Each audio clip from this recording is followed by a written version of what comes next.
Assalamualaikum warahmatullahi wabarakatuh. Waalaikumsalam warahmatullahi wabarakatuh. Halo Pak Helmi, apa kabar hari ini?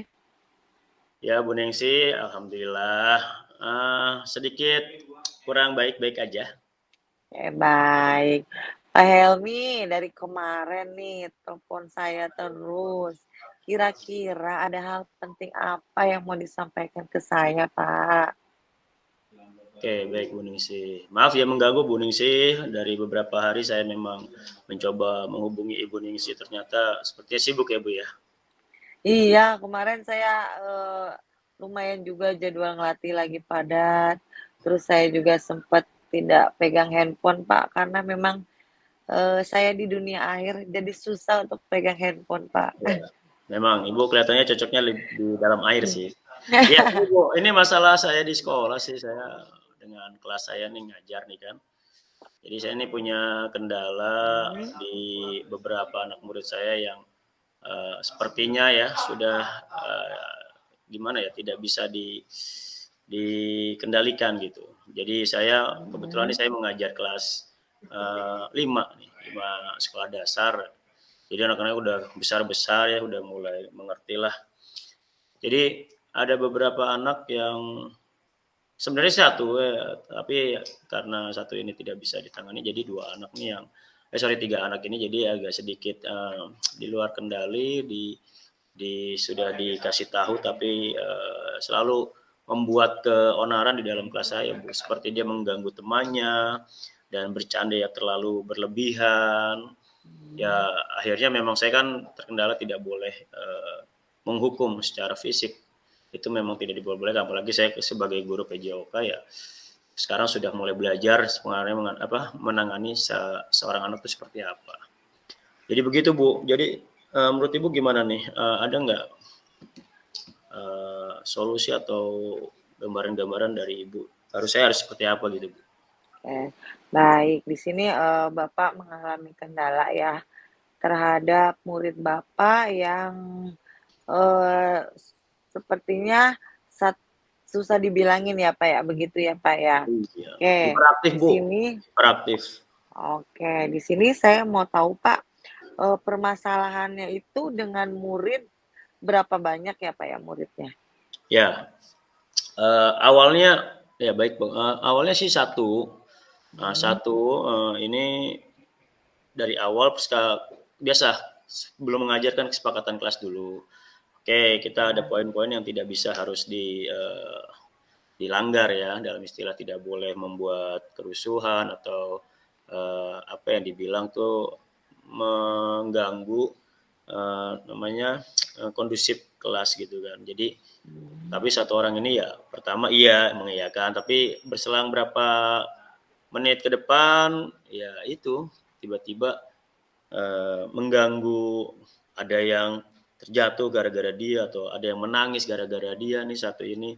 Nah, jadinya saya pertama udah antisipasi dalam artian menasehati, dan mungkin sekedarnya aja jadi dari satu orang jadi dua orang gitu. Yang dua itu mungkin jadi ikut-ikutan karena saya mungkin nggak terlalu keras kan. Hanya telah kita kesepakatannya dan ngasih tahu seperti apa. Ya kelas 5 ini jadi kayak ikut-ikutan nih yang dua orang ini nih.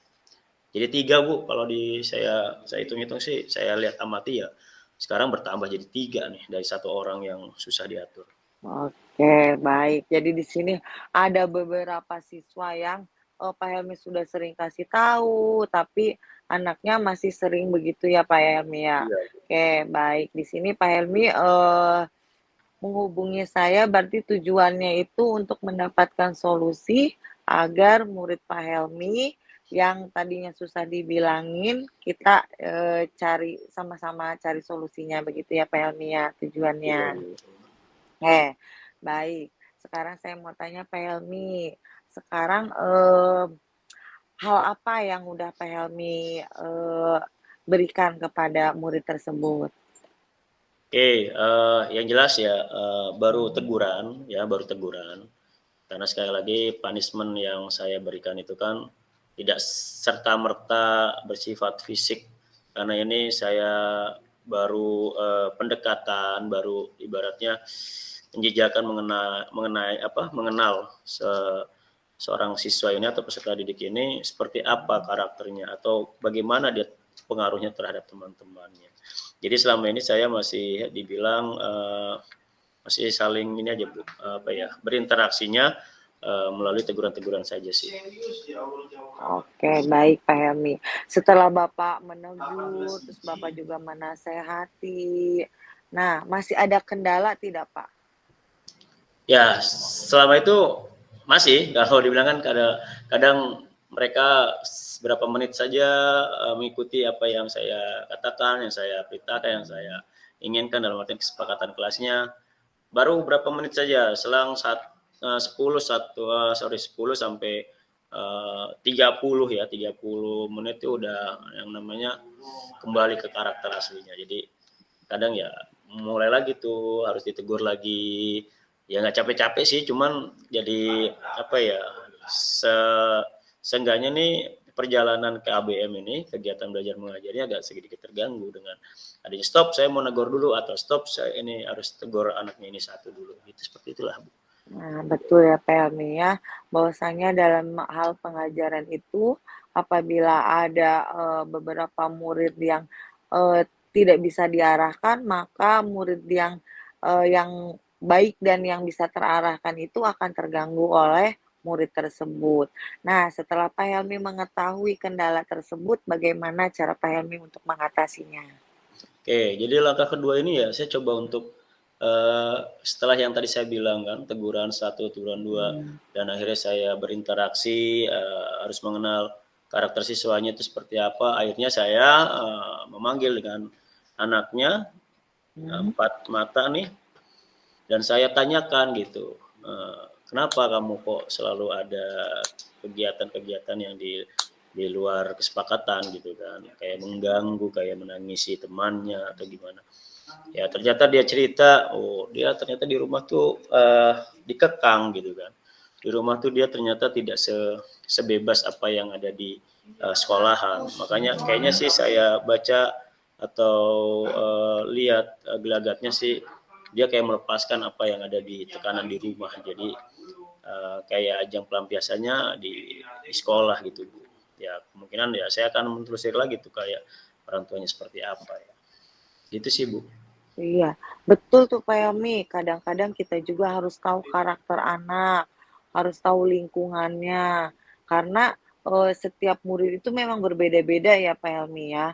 Kadang dia ada di lingkungan yang baik lingkungannya, dan ada juga yang murid yang kurang baik di lingkungan.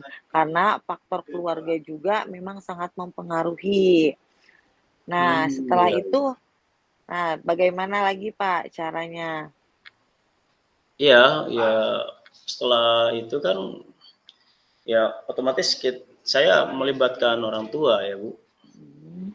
Jadi ya mau nggak mau ya saya dengan anak dan orang tuanya harus ada pembicaraan khusus untuk mengenai apa yang anaknya dilakukan di sekolah. Karena ini nggak sekali dua kali kan, karena beberapa kali dia sering melakukan itu. Ya saya sekali lagi akhirnya saya ke orang tuanya Bu untuk mencari solusi yang terbaik di antara kita berdua sebagai orang tua nih. Saya kan sebagai orang tua kedua di sekolahan. Betul betul. Betul, Pak, itu, memang orang tua itu harus, terlibat ya dalam pendidikan anak itu, agar tidak terjadinya miskomunikasi. Nah, Pak, kira-kira setelah Bapak, ber apa ya, berkomunikasi dengan orang tua, nah, terus komitmen apa yang Bapak buat bersama orang tua serta anak didiknya ini? Oke, jadi memang udah kesepakatan bahwa Mhm. untuk menangani anak satu ini ya luar biasa ini, ya komitmennya memang dari orang tua akan merubah, dalam hal merubahnya tekanannya mungkin akan tidak seperti awal-awal, ada yang sedikit dia harus bebaskan dalam artian memberi kesempatan si anak itu berkreasi di rumah. Jadi memang ada lagi juga pas di sekolah ya, saya sudah apa tuh mengarahkan Jadi mengarahkan si anak ini untuk lebih berkreativitas atau dibilang berprestasi. Jadi saya coba untuk arahkan ke ekskul-ekskul yang ada di sekolahan untuk mengikutinya dan orang tuanya menyetujui gitu bahwa suatu kegiatan ini mungkin akan apa ya dibilang sebagai untuk seorang anak sebagai pelampiasan atau dia untuk mengutarakan bakatnya atau menonjolkan bakatnya, mengasah bakatnya dengan apa yang selama ini dia selalu ditahan-tahan atau terbelenggu di rumah atau kegiatannya dibatasi. Ya, seperti itulah saya coba untuk ke sana komitmennya saya kepada kedua orang tuanya. Nah, betul tuh Pak, kadang-kadang Bapak kan guru olahraga ya Pak ya? Iya, Bu. Nah, kadang-kadang kan murid tuh aktifnya itu karena, di olahraga ya Pak ya. Dia itu, eee, sepertinya tingkah laku seperti itu dia untuk menyalurkan bakatnya ya Pak ya. Nah, kita Iya, harus menggali juga tuh Pak potensinya, potensi murid tersebut. iya, Bu. Benar Bu kata Ibu juga. Jadi memang anaknya itu memang hiperaktif dan fisiknya luar biasa.